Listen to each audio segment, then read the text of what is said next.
Welcome back to Living with a Classic, and if you're new to my channel, I hope you stick around and consider subscribing. I put new videos every week on some Jaguar and classic car related content, and today the cylinder head of my 1975 XJ6, which is my daily driver, however it's off the road at the moment, is finally back from the machine shop, or let's say finally. It wasn't there for very long, did a quick turnaround, and I think it looks really nice. So let's head on over to the other workshop. We'll have a look at it, see what the surface looks like now, and then we're going to see if we can do something about those oil leaks from those weird plugs of putty up on top of the cylinder head. And I think as well, if that works well with covering it up with J-B Weld, then I think I'm going to paint it and see how nice we can get that cylinder head looking. So let's head over to the other workshop. Here's the cylinder head after I picked it up from the machine shop. It was there just for a few days. They did a really quick turnaround, which was great. They measured it just like I did, and they found that it wasn't really that bad. It wasn't bent or anything. I mean, it had a slight curve to it, but it was definitely within spec, what is okay for one of these heads. However, I decided to give it a light skim. Basically, well, skim enough to get rid of some corrosion. We found that there was, the more you dug into it and cleaned it up, you saw there was quite a bit of corrosion around some of the head studs holes. Here you can see some of it. There was a lot more in other areas, but it's been skimmed as much as they basically dared skim it, and we got rid of a lot of it. So if I take an old head gasket here and lay it, sort of try and line everything up here, just give me a moment, you can see that these holes here for the studs in the front and in the back, those don't go all the way down to the cooling system. They're just in the top part of the block, so they sit tight around the head gasket. However, the other ones have these big open areas, and that's why you can get corrosion there, because you have coolant water that can creep up there, up the head studs, and collects there. That's just sort of what happens. So there seems to have been some corrosion issues back here. If that's from maybe a previous head gasket failure or something. I don't really know the history of this engine, but maybe exhaust gases have gotten in here before, and that's what's caused all the corrosion to be so bad over here and here, but not in certain places. Not really sure about that, but it's been cleaned up so much now that even though, yeah, there's a little bit right there, with the head gasket in place clamping, there should be no issue sealing around there. You see it goes basically on the edge of where the gasket seals. Same over there, and this is so light, that should be no issue at all. So I think it's going to seal nice and properly this time. I really hope so, at least. I'll be using a good pay-in composite head gasket, which should seal really well, and they're really thick, and hopefully there should be no issues at all. However, there are some things I need to do to the head before it can go back on the car.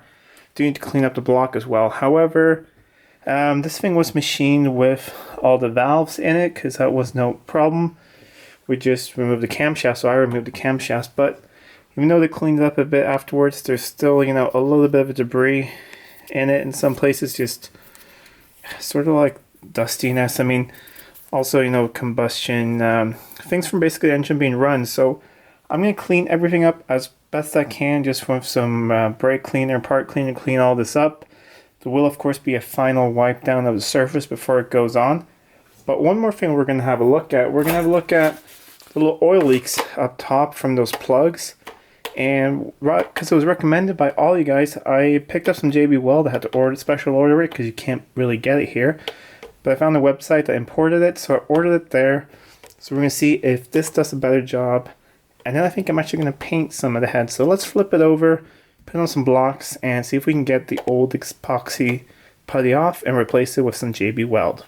I flipped the head over, and I've just taken a few minutes to clean things up a bit. It's not the final clean before it goes on the car, but I just cleaned up everywhere, and I did find some small things from the machining, a small bit of metal filing here and there.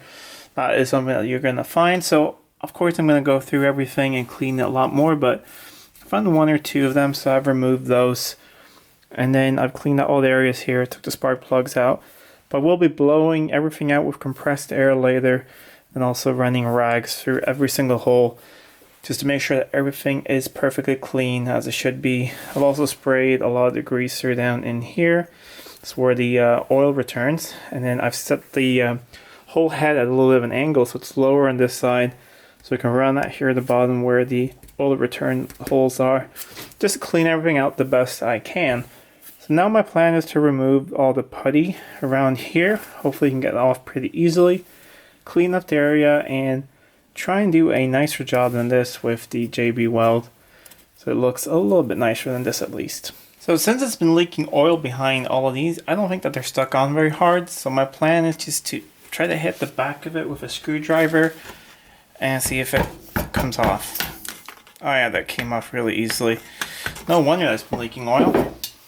And now I hope you can see there on camera, you see the little broken off bolts. So that's what they've done. They've drilled in here and then tapped it, put a bolt in, broken it off, and sort of sanded it back. But the nice thing is that there is actually some area in here. This is not positive or flush, it's negative. So we'll be able to fill some putty in there. Okay, I'm going to remove all the other ones now, then I'll show you what it looks like, and then we'll clean up the area and see if J-B Weld works. All the putty came off really easy. All the plugs just came off with 1 or 2 hits of a screwdriver really lightly, so that was great. Which also means that they weren't stuck on there very well in the first place, and no wonder that 4 out of 6 of them were just leaking oil pretty badly. So I say once every 2 weeks I'd have oil up to about here on the spark plugs and have to dry that off, so it was pretty bad. And it was done by some previous owner or some previous mechanic years ago, so I don't really know what they used, but it didn't look like it was meant for automotive or heat. So hopefully J-B Weld will do a better job. I've cleaned up around each area and I've sanded a little bit, and it might look kind of odd, but I'm just trying to get the best adherence I can to the metal just so it sticks as good as I can. Also, I have decided that because this doesn't look very nice at all, and this is not a show car and it never will be, it's a daily driver, also just really bugs me, I don't really want to see it. My idea is to put a pretty big sort of blob of J-B Weld over here. When it's cured, I'm going to sand it as flat to the surface as I can, making sure there's still some material left. And then I'm going to paint the whole inside of here silver up until here, just like it was done on the earlier XK engines where the color inside here was, you know, on some E-types it's gold, on my S-type it's like a turquoisey blue. I'm going to paint it just metallic silver like all of this, and hopefully that will look pretty nice, because otherwise of course I just clean up all of this a lot more and polish it up and make it look really nice, but I'm not going to do that on a daily driver. I think this will look good enough when you open up the hood. It will still look nice and impressive, and hopefully it's going to cover up this monstrosity the best way possible. So I'm going to mix up some J-B Weld, put it over here, then we'll let it cure for about 24 hours, sand it down, and then we're going to paint it. So I'll mix up some J-B Weld now. Let's see what that looks like. Got 2 equal blobs here, so let's mix this all together. Once again, I'm using ice cream containers. Told you guys these are great things for just having disposable lids and containers you can just throw away afterwards. There's lots and lots of uses of them. So this is turning into a really nice gray color actually, so we'll probably actually match the color of the cylinder head pretty well. Let's try and push this as far into the hole as I can. Okay, that should be pretty good. Now just 5 more to go. I filled all 6 of those holes now, and I think it turned out pretty well. So you see, I did a pretty wide coverage on all of them. That's just so I hopefully can get really good adherence that will stick to it. Also, I think that when I sand it down, once it's cured, I can get a pretty nice shape to it with such a wide area. And I think once I have paint on top of this, no one's really going to notice, or it's going to be really hard to notice, or at least that's what I hope. So I'm going to let this fully cure now for about 15 to 24 hours, like it says on the box. We'll come back and we'll see what it looks like. So the J-B Weld has fully cured, and I've just sanded it down pretty roughly. I'm not going for something really that pretty. I just want it to be functional. I don't want to lose the structural integrity by sanding it too flat. And honestly, I'm painting on top of it, so I don't think it's going to be that noticeable. And like I said, I'm just really going for that it's not going to leak oil. It's not going to look pretty anyways, because the head has basically been, in my opinion at least, ruined by whoever did this. But at least I don't want to fill all the spark plug wells with oil. So now I'm going to paint all of this silver, basically up until here, and below here, and back here, and then basically I think I'm going to stop pretty much here. So just do the inside here silver. I think that's going to look pretty nice. So I'll just be using silver engine paint, and I have an old spark plug. Fortunately I only have one old one at the moment, so I'm going to be moving that one around. So I'll paint the area around that spark plug, move it around to try not to get anything down the spark plug holes, but I will probably chase the threads afterwards with a tap anyway. So I'm not trying to go for a perfect result, but of course I'll try and make it look as nice as I can. But really the whole main point is to try and cover up the J-B Weld so it's not as noticeable as it would be otherwise. It's all been painted now, and I actually don't think it looks too bad. It turned out pretty nice. It's always hard with a little bit of metallic paint to get everything to look nice, but I think it's gonna, I've used this paint before and it seems to stretch pretty well after a while. So I mean, this is just like 30 seconds after brushing on the last of it.